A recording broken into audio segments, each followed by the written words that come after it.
जय श्री कृष्णा। राधे राधे दोस्तों, स्वागत है आपका आपके अपने चैनल आध्यात्मिक ज्ञान पर। दोस्तों, राधा अष्टमी के पावन पर्व के बाद एक बार फिर से कई वर्षों बाद एक दिव्य और दुर्लभ संयोग 23 सितंबर 2023 राधा अष्टमी पर बनने जा रहा है।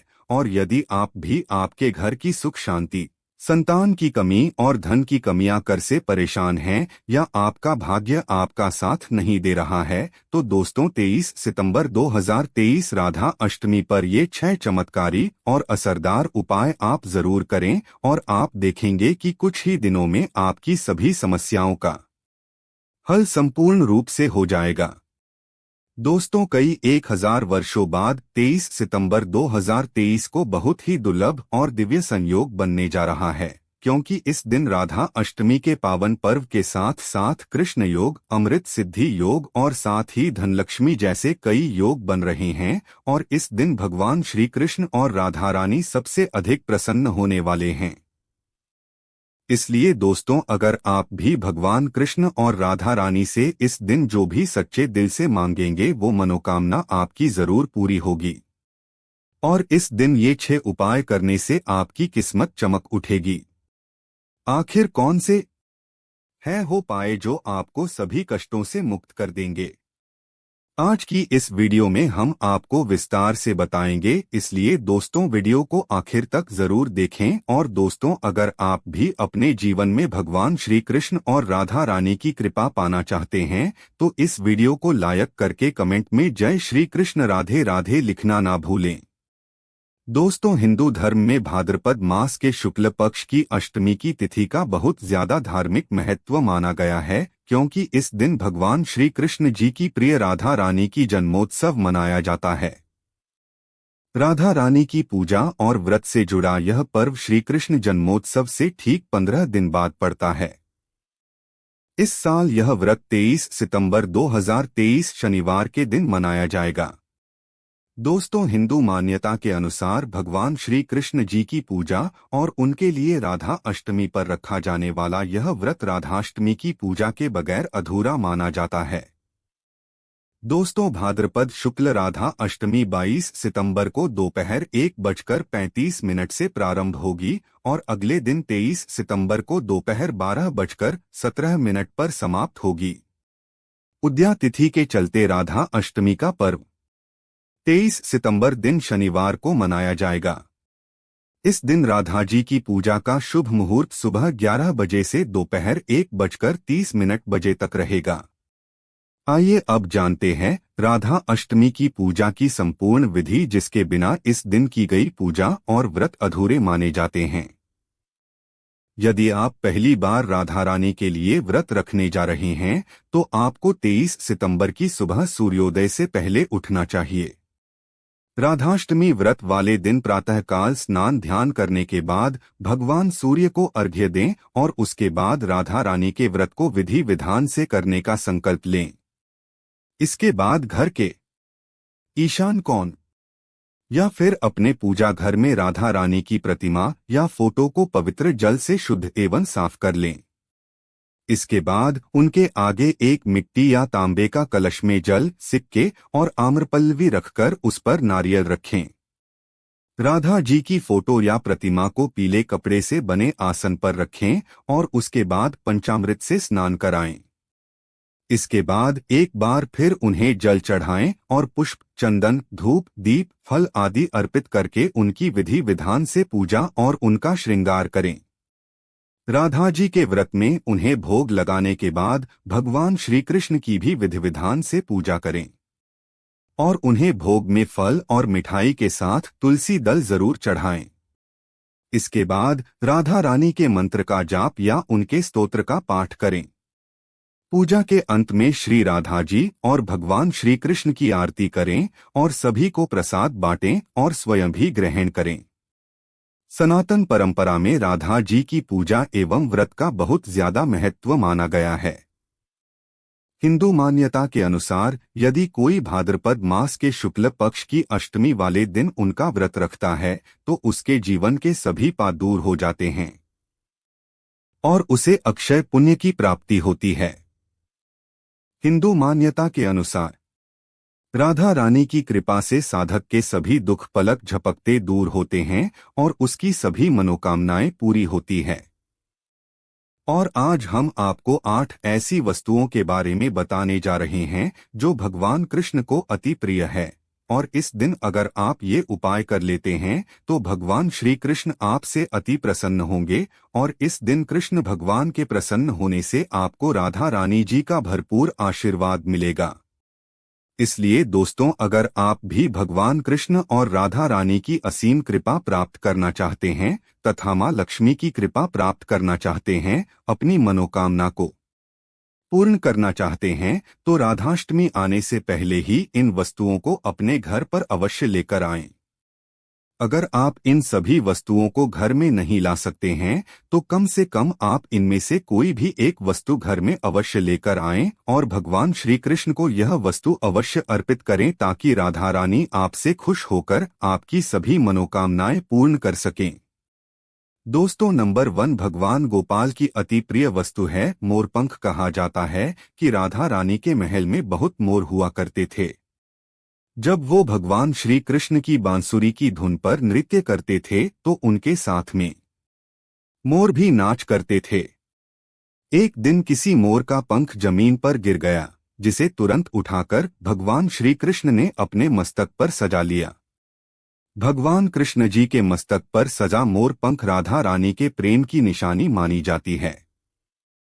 इसीलिए भगवान गोपाल के जन्मोत्सव की पूजा में मोर पंखों से उनकी हवा किए जाने का चलन है। इसीलिए राधा अष्टमी पर मोरपंख घर में अवश्य लाना चाहिए। दोस्तों, एक अन्य कथा के अनुसार देवी राधा हर दिन मोर कुटी मंदिर के पास मोरों को दाना देने जाती थी। एक बार जब देवी राधा वहां पहुंची तो वहां पर एक भी मोर नहीं था। राधा रानी उदास हो गई। कान्हा नींद। दोस्तों, भगवान को झूला या पालना भेंट करने से प्रेम और आनंद की प्राप्ति होती है और एक नारी को भगवान गोपाल की तरह ही एक सुंदर पुत्र की प्राप्ति होती है, जो कि ऐसा बालक भगवान गोपाल की तरह ही मनमोहक होता है, सुंदर होता है, आकर्षण से भरा होता है। दोस्तों, 7वीं चीज है मोर मुकुट। ज्योतिष गणना के अनुसार ऐसा माना जाता है कि भगवान कृष्ण की कुंडली में कालसर्प योग था। इसीलिए वे सदैव अपने मुकुट पर मोर का पंख हमेशा धारण करते थे। मोर और मैं भीषण शत्रुता होती है, इसीलिए मस्तक पर मोर मुकुट धारण करने से कालसर्प दोष उसका योग कम होता था। भगवान की पूजा में उन्हें मोर मुकुट पहनाने से कालसर्प दोष का प्रभाव दूर हो जाता है। दोस्तों, 8वीं चीज है गीता की पोती। भगवान कृष्ण ने महाभारत के युद्ध के दौरान अपने प्रिय शाखा और पांडवों में श्रेष्ठ अर्जुन को गीता का उपदेश दिया था। गीता मुंह से निकालकर संसार देखने का मार्ग बताती है। इसे भगवान श्री कृष्ण की वाणी कहते हैं, जो मनुष्य को मुक्ति का मार्ग और कर्म पथ पर चलने का ध्यान देती है। दोस्तों, इसीलिए भगवान की पूजा में गीता की पोती जरूर रखनी चाहिए और रात में जागरण करते हुए गीता का पाठ हर हाल में अवश्य करना चाहिए। राधा अष्टमी के शुभ अवसर पर भगवान गोपाल की असीम कृपा प्राप्त करने के लिए आप राधाष्टमी से पूर्व ही इन चीजों को अपने घर पर अवश्य ही लेकर आए और इन्हें भगवान की पूजा में शामिल करें। ऐसा करने से आपको भगवान गोपाल और राधा रानी की असीम कृपा प्राप्त होगी। धन लक्ष्मी की कृपा प्राप्त होगी। सभी देवी देवता दोनों हाथों से आपके जीवन में धन की वर्षा करेंगे। दोस्तों, धार्मिक मान्यता के अनुसार इस शुभ दिन कुछ खास उपाय करने से साधक का कल्याण होता है। तो चलिए जानते हैं राधा अष्टमी के दिन किए जाने वाले अचूक उपायों के बारे में, जो कि आपकी किस्मत बदल देंगे। व्यापार नौकरी में लाभ के लिए, व्यापार में वृद्धि या नौकरी में आ रही बाधाओं को दूर करने के लिए इस दिन राधा रानी की पूजा करने के बाद एक चांदी का सिक्का लें और ओम राधा कृष्णन नम मंत्र का 108 बार जप करें और विधि विधान से पूजा पाठ के समापन के बाद ये सिक्का किसी लाल कपड़े में बांधकर अपनी तिजोरी यानी जहां पर भी आप पैसे, रुपए और सोना चांदी रखते हैं वहां रखते। ऐसा करने से मां लक्ष्मी की कृपा आप पर सदैव बनी रहेंगी। मान सम्मान के लिए शास्त्रों के अनुसार इस दिन राधा रानी की पूजा करते समय अष्टमुखी दीपक का इस्तेमाल करना चाहिए। मान्यता है कि इस दिन अष्टमुखी दीपक में इत्र डालकर प्रज्वलित करने से समाज में मान सम्मान बढ़ता है और सुख समृद्धि की प्राप्ति होती है। इसके साथ ही आपके घर में मां लक्ष्मी का वास होता है। प्रेम संबंधों के लिए राधा अष्टमी के दिन पूजा करते समय भगवान श्री कृष्ण और राधा रानी की प्रतिमा के सामने कपूर रखें। पूजा के बाद शेष कपूर को एक मिट्टी के दिए में रखकर बेडरूम में जलाएं और इसका धूप दिखाएं। इससे घर से नकारात्मक ऊर्जा दूर होती है और सकारात्मक ऊर्जा का संचार होता है। इसके फलस्वरूप पति पत्नी में प्रेम बढ़ता है और अखंड सौभाग्य की प्राप्ति होती है। मनपसंद जीवन साथी पाने के लिए मनचाहा जीवन साथी पाने के लिए इस दिन भगवान श्री कृष्ण को हल्दी और चंदन का तिलक लगाना चाहिए और राधा रानी को कुमकुम का तिलक अर्पित करना चाहिए। वहीं प्रेम में सफलता पाने की इच्छा रखने वाले लोगों को इस दिन भोजपत्र लाकर उस भोजपत्र पर अपने प्रेमी या प्रेमिका का नाम सफेद चंदन से लिखकर राधा कृष्ण के चरणों में अर्पित कर देना चाहिए। वो उनसे सच्चे मन से प्रार्थना करनी चाहिए। ऐसा करने से आपको मनचाहा जीवन साथी मिलता है। तो आइए दोस्तों, अब जान लेते हैं राधा अष्टमी की व्रत कथा, जिसको सुनने मात्र से आपकी सभी मनोकामनाएं पूर्ण हो जाएगी और आपको सभी कष्टों से मुक्ति मिल जाएगी। दोस्तों, पौराणिक कथाओं के अनुसार राधा माता को लोक में श्री कृष्ण के साथ निवास करती थी। एक बार देवी राधा गोलोक से कहीं बाहर गई। जब वापस आई तो देखा कि कृष्ण भगवान में नहीं है। उस समय भगवान श्री कृष्ण अपनी एक सखी राजा के साथ में घूम रहे थे। यह बात जब राधा जी को मालूम हुई तो उन्हें गुस्सा आया और वो सीधे उनके के पास पहुंची गई।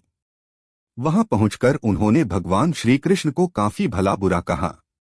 राधा जी का यह व्यवहार भगवान श्री कृष्ण के मित्र श्रीदामा को बुरा लगा और उन्होंने राधा को पृथ्वी पर जन्म लेने का श्राप दे दिया। राधा रानी को इतने गुस्से में देखकर कृष्ण भगवान की सखी राजा भी वहां से चली गई। इस श्राप के बाद राधा ने बदले में श्रीदामा को श्राप देते हुए राक्षस कुल में जन्म लेने का श्राप दे दिया। राधा रानी के द्वारा दिए गए श्राप कारण ही श्रीदामा का जन्म शंखचूर दानव के रूप में हुआ था। दानव में जन्म लेने के बाद भी भगवान विष्णु का अनन्य भक्त बना। वहीं दूसरी ओर राधा रानी ने भी पृथ्वी पर वृषभानु के घर पुत्री के रूप में जन्म लिया। लेकिन राधा रानी वृषभानु जी की पत्नी देवी कीर्ति के गर्भ से नहीं जन्मी थीं।